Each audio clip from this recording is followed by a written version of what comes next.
Doctor Mojibul হক উনি বলে বিশেষজ্ঞ ডাক্তার, কিন্তু প্রাইভেট, উনি কোনো সরকারি ডাক্তার না, বাকি আসে উনি প্রাইভেট।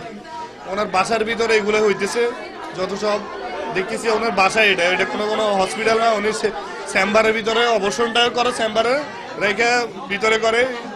আরে আমরা তো জানি না, বলতেছে সবাই বলতেছে ভালো, দেখার পর আসার পরে এখন দেখতেছি উনি একজন প্রাণহানির কথা।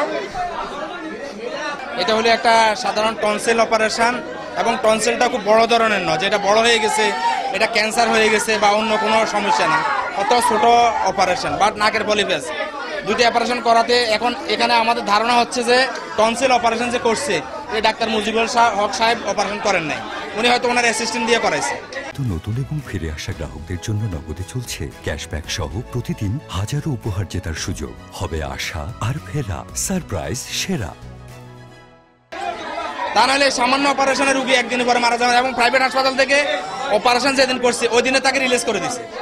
অথচ প্রাইভেট হসপিটাল চায় যে রুগী আরো কয়েকদিন থাকুক, তার মানে অপারেশনের কারণে তারা রুগীটাকে দ্রুত গতিতে এখান থেকে পাস করে দিচ্ছে, যে মরে গেলে বাড়িতে মরে যাবে। এখন ঠিক তাই, তাদের ধারণা অনুযায়ী ঠিক তাই হয়েছে, তাদের অপারেশনটা মিস। এটা হয়তো অ্যাসিস্ট্যান্ট দিয়ে অপারেশন করেছে, যে এখানে হয়তো কন্ট্রোনালি কাটে ফেলছে বা কোনো বড় ধরনের কোনো প্রবলেম হওয়ার কারণে তারা যখন বুঝতে পারছে তখনই তারা রুগীটাকে রিলিজ করে দিচ্ছে। এখন এটা তাদের তারা যদি এটা হয়, ডাক্তার মুজিবুল সাহেবকে এটা দায়ভার নিতে হবে।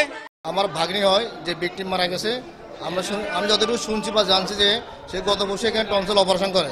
ডক্টরের ভুল চিকিৎসার কারণে তার গলার কাটা যায় এবং অনেক রক্তক্ষরণ হওয়ার পরে কালকে যখন ডক্টরের সাথে যোগাযোগ করে, ডক্টর বলছে যে নিয়ে আসার জন্য, সকালে চেম্বারে নিয়ে আসলে এখানে অনেক রক্তক্ষরণের মাধ্যমে সে মারা যায়। আমরা আপনাদের মাধ্যমে এর আগে আমরা এখানে তথ্য পাইছি, এখানে আসার পর দেখলাম যে আরও অনেকজন এভাবে এখানে মারা গিয়েছিল, দু একজন লোক।